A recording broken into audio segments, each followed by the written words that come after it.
Olá, gente, tudo bem? Sejam bem-vindos. A proposta desse vídeo é servir como uma introdução para os vídeos seguintes que estarão tratando acerca da plataforma x86 e da plataforma MD64 e fazendo uma comparação mais para frente.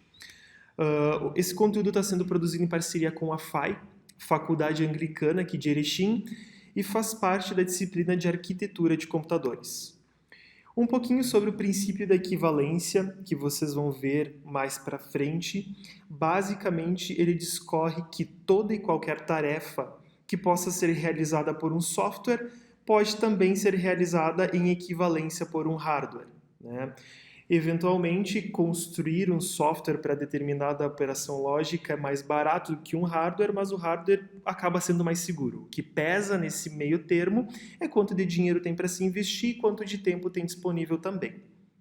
Mais para frente, nós temos aqui o bit, que é super comum ser estudado nas disciplinas de arquitetura de computadores, nas disciplinas de lógica de programação também, é onde a gente aprende a processar essa unidade de medida, e basicamente é uma escala de informação muito baixa que é utilizada para armazenar e transmitir dados, e transmitir informações dentro dos sistemas, né? Basicamente assim que um computador pensa. Essa frase desse slide, por exemplo, isto é um texto representado em bits, com um ponto de exclamação no final, é o que está sendo traduzido com zeros e uns aí acima. E é assim que, por exemplo, a placa-mãe, no caso, essas informações passam pela placa-mãe e vão até o processador, até a memória e assim por diante. Certo? Próximo item aqui, que vai aparecer um pouquinho mais à frente também nos próximos vídeos, trata sobre o barramento.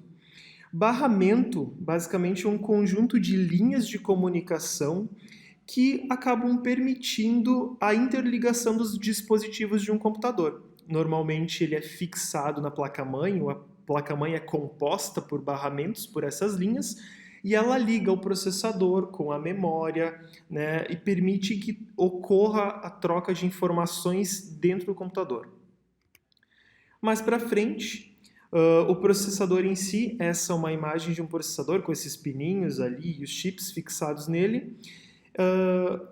O resumo dele, e ele é focado na resolução de equações e instruções que são recebidas dos programas e do sistema operacional, né? O foco dele é ser o cérebro do computador, de uma maneira caricata ou conotativa de pensar, tá ok? Mais para frente, nós temos os registradores, eles acabam sendo um componente do processador, eles estão dentro do processador, e eles atuam como uma memória de altíssimo nível. Uma memória super rápida e super disponível dentro do processador para armazenar apenas um número muito limitado de bits, mas que traz uma velocidade muito grande para o processamento de informações em larga escala. É ali que o processador coloca as instruções que estão em uso, que ele vai utilizar logo em seguida, as informações que ele vai precisar muito em breve, e porque ele consegue acessar mais rápido. Os registradores são o nível de memória mais rápido dentro de um sistema, mais rápido inclusive que a memória RAM. Outro ponto que vai se ouvir bastante, principalmente quando a gente fala em velocidade de processamento, é gigahertz, que é basicamente uma unidade de medida para medir, né, uma unidade de medida que mede a velocidade de processamento de um processador. Em resumo, cada hertz equivale a um ciclo por segundo, ou a uma instrução por segundo, né? Então, quanto maior o número de hertz que um processador tem, em tese, maior é a velocidade que ele consegue entregar, né? Muito mais instruções que ele consegue executar naquele intervalo de tempo e muito mais problema que ele consegue resolver. Memória, né, ela é um dispositivo focado na guarda dos dados para acesso rápido de programas do sistema operacional. Ela tem uma leitura muito mais rápida do que, por exemplo, um HD ou um SSD para armazenamento secundário, né? Está presente dentro do processador também, como na parte do registrador, que é aquilo que a gente conversou há pouquinho, né? E nesse caso, que dessa imagem que vocês estão vendo, a gente pode dizer que é uma memória primária, porque ela está fixa com barramento direto na placa-mãe, e o processador acaba acessando ela diretamente através das linhas de comunicação da placa-mãe. Um pouquinho mais para frente vai aparecer também a questão do chipset.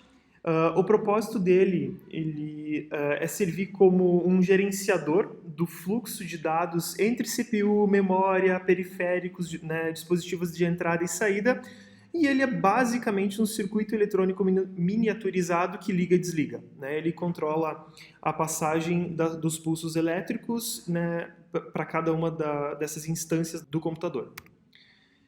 E por fim, que é o último tópico que a gente vai abordar nesse vídeo, é a questão do que é Dual Channel, né? É basicamente um recurso que permite o próprio chipset, que é o que a gente acabou de ver, ou até mesmo um processador, efetuar uma comunicação com 2 canais de memória simultaneamente, né?